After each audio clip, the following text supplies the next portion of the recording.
Welcome to the Simplicity of Wellness podcast. I'm your host, board-certified holistic nutritionist and professional life coach, Amy White.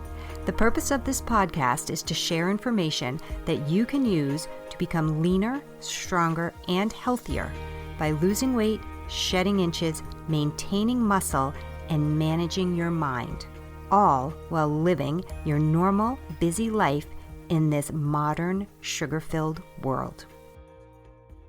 Today, I want to tell you about a personal experience that I had that I think happens to a lot of us.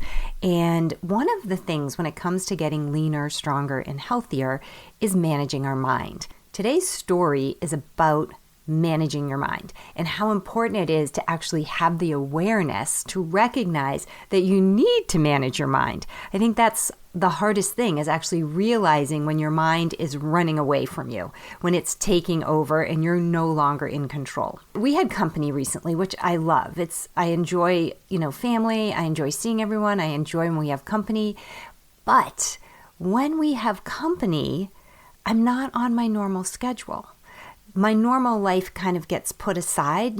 When you have visitors, there are different things that you do. You're not eating the same foods necessarily. You're not on your regular schedule. So for me, my husband was in charge of the grocery shopping and the cooking and the menu planning. And that's been going on for a little bit of, he's retired. He retired a few months ago. And so that's been going on since then. And that in and of itself was a big deal for me. That was hard for me to let go, because I've always been the food gatekeeper in our house. Now my husband and I eat exactly the same way. So for him to take that over, at first it was weird, but I've settled in. It's actually fantastic. However, again, when you have company, when you have a guest staying in your home, it's just not necessarily the norm. The things that you're doing aren't exactly the way that you normally do them. The pattern of the food might have been different. We were trying to eat the same things that we normally eat, but our schedule was a little bit off, right? It wasn't like I could just go grab lunch whenever I wanted it. It was like, okay, who's hungry? What should we have?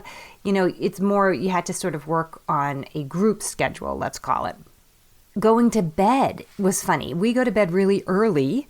We get up really early, but when we have guests, we really go to bed early, so it's a little crazy. So when we have guests, we stay up later. We're off our normal schedule because we're talking and chatting, and we don't want to necessarily force our guests to go to bed so early. So then that's something that we had changed as well. I'm definitely not following my normal movement or exercise pattern. So yeah, I'm still trying to get the exercise in. I'm doing what I can, but maybe it's not exactly what I would normally do or the time frame I'd do it in. And there's not a lot of just veg or chill out time, right? There's not time to just stare at a wall and calm down and, let your brain sort of just settle. You're, visiting, you're entertaining, you're chatting. Anyway, we had a guest for about 5 days, and during that time, even though everything wasn't sort of normal in my normal schedule, I was still eating the foods that I normally eat. I was still getting my exercise in. I was still getting decent sleep, not great sleep, but, I was still trying to manage my sleep. At the end of 5 days, I went to bed. And I was laying in bed, and my brain all of a sudden started spewing all of this stuff about, you don't know what you're doing, you just need to stop, all of this nonsense, stop tracking. Why do you even track your food? It's a waste of time. It doesn't matter. It makes no difference. It was basically, my brain was telling me all of these things that, everything that I'm doing, what I think, how I'm managing my body was pointless, useless, doesn't matter. Why am I doing it? I don't know what I'm doing. Yet I heard it. I heard my brain, and I thought to myself, what is going on?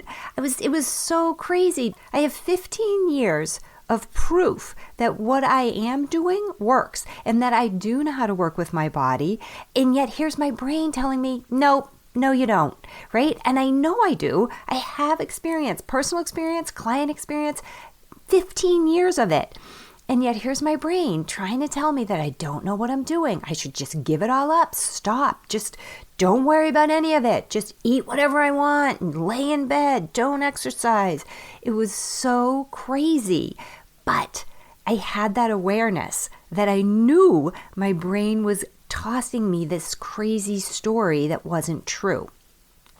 I didn't fall for it. I didn't just go, forget it. What am I doing? I didn't. I got curious. I thought, what is happening here? Why is my brain spewing all this nonsense? And I just sort of sat with that for a little while. And then I realized, I feel out of control. And my brain is trying to protect me. It's trying to create peace and calmness. And it's looking at what I'm doing as sort of stressful in creating anxiety. Like I'm tracking my food. I'm doing things that are making me stressed. My brain is thinking, you don't have control. All of these things are making you feel more stressed. It came down to this sense of control. The thing that was interesting was my brain was right. I was feeling anxious. I was feeling stressed. I was not on my normal schedule. My anxiety was up, and that was making me feel like I didn't have control. But in reality, I was totally in control. It was very interesting. So my brain was trying to convince me that I had no control and that I needed to just let everything go. And that was how I was going to calm down and feel better. I was going to self-soothe by just not worrying about it and eating whatever I wanted and just watching Netflix and calming down, which in reality would have caused me more stress because that doesn't work for my body. I know that. But my brain was thinking I was feeling out of control because my anxiety was up, when in reality, I was very much in control. I was still managing the things that I could manage and that I knew worked for my body. Even though I wasn't getting enough sleep, I was still able to figure out what I was going to eat in a day and track my food and notice if I had cravings that came up and were out of hand, because that lack of sleep will cause my appetite to increase and it will cause me to crave sugary foods. As long as I'm aware of the fact that I haven't been getting great sleep, that's fine, because then I can just look at myself and know, of course I'm craving sugar. Of course I'm a little bit extra hungry. My body's looking for that extra energy because I didn't get the sleep that I needed. My metabolic hormones are a little out of balance. Again, I was aware of that and I was able to manage it. The moral of this story is, just because you may feel out of control doesn't mean you are. Look at what you can control and manage those things. Now, it doesn't mean that all of a sudden everything in your whole life is under control, and very rarely is everything in our whole life under control. What is available for you to control? There are always going to be certain things that you can control. This takes us back to my podcast episode about the levers. What are the things that you can manage? Feeling out of control is actually kind of normal. We're all busy. Life is crazy. Things happen. That's normal. The difference between not getting the result you want and actually achieving what it is you want is when you realize, I will control the things that I can control, and I will keep moving forward. So it's the little tiny movements, it's the small needle moves that build to create the final result. When you are feeling out of control, step back and think about, what is it that I can control? We had company in our house. I was not in control of what was going on minute to minute. However, I did know, there are certain foods that I can eat that make me feel good, that keep my body comfortable. I'm going to focus on that. I'm going to eat the foods that work for my body. Maybe I'm going to eat a little bit more than I normally eat. Maybe I'm going to eat off schedule at different times of the day. That's fine, but I'm still going to eat the things that I know make my body feel the best. So that was one thing that I could continue to manage. Sleep is one of my favorite things to manage, but sometimes it's just not possible. Sometimes it's okay. That's the thing that's going to give. It's fine. Knowing that not getting enough sleep for me causes me to have a different appetite, have different cravings. That's important. I know that about myself. So again, when the cravings came up, I didn't panic. It wasn't like, what's going on? Everything's gone wrong. Nothing's gone wrong. It's exactly what I expected. And it didn't mean that I had to give in to the cravings. I just had to go, oh, I know why that's happening. And in my case, one of the things that really helps if I am having sugar cravings and I know that they're just, wacky, which they always are, is electrolytes. So I'm going to have some, yummy, salty, limey water. That's the electrolyte flavor that I love. So that's something that I'm going to do. And that always makes a huge difference for me. So I'm able to manage, again, something that I can control. I was recently talking to a doctor-referred patient, and this person was very frustrated. They were actually very depressed, very down. And we got to talking, and I asked, what was going on, and they said, well, I know what to do. I've done it. I've been at my ideal weight. It was a man. He said, 180 pounds is really great for me. I feel really good. Everything's kind of in place. Everything's working. He goes, but now I'm back to 200 pounds. And I'm just, and he said, I'm just so frustrated. And I said, and why? And he goes, well, I know what to do. And I know for me, I need to be gluten-free. I need to be dairy-free. Those two simple things make a huge difference.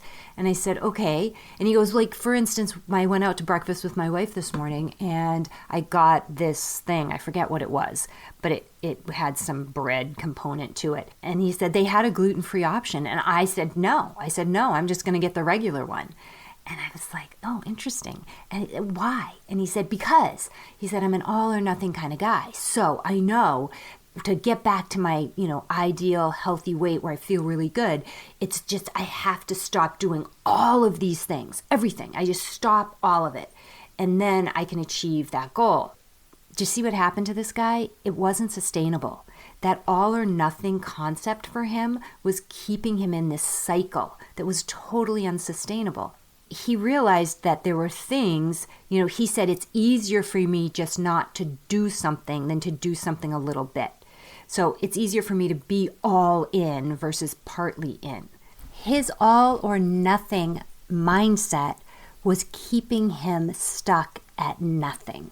To him, it was control everything or I can't control anything. And that was keeping him in a place that wasn't working for him. That mindset wasn't serving him. That simple thought, I either do it all or I do nothing, was actually making things worse for him. I ask you to always consider, what can you control? What small things can you do? So in his case, he didn't think he was in a place where he could just do a total lifestyle overhaul. He felt like he couldn't do anything.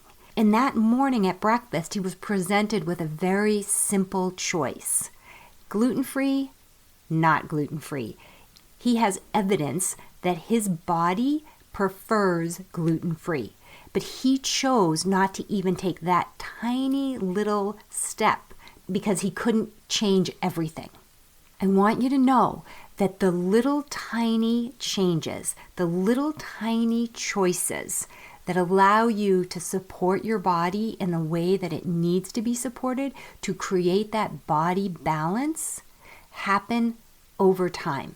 You don't just create body balance overnight. It actually is making little choices along the way. Even if that day all he did at breakfast was choose that gluten-free option, and that was the only thing he did that day, that's amazing.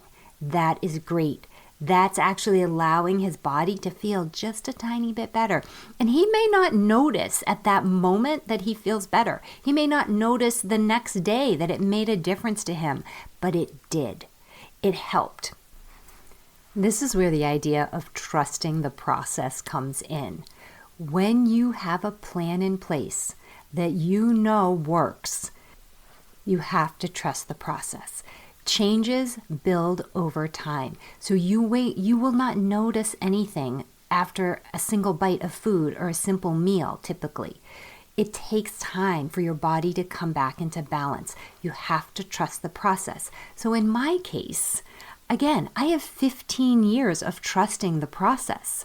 I have evidence that I've built up for 15 years. So I was able to listen to my brain, recognize what was happening, check in with myself, and go, no, I do trust the process. It's fine.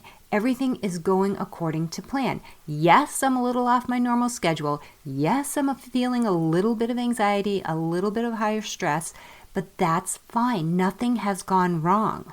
I will continue to do the things that I know support my body and allow me to feel and look the way that I want to feel. I'm trusting the process. If you don't have a process, if you aren't trusting what's happening, then you need to find a process. You need to find somebody who can help you. You need to find a guide. You need proof that this is something that works, and then how it would work for your body. That's what I do. I can help you. You can go to the show notes. You can click on the link to set up a free consult, and we can talk about what that looks like for you. Finding the plan and trusting the process in and of itself helps calm the anxiety. It helps you feel in control.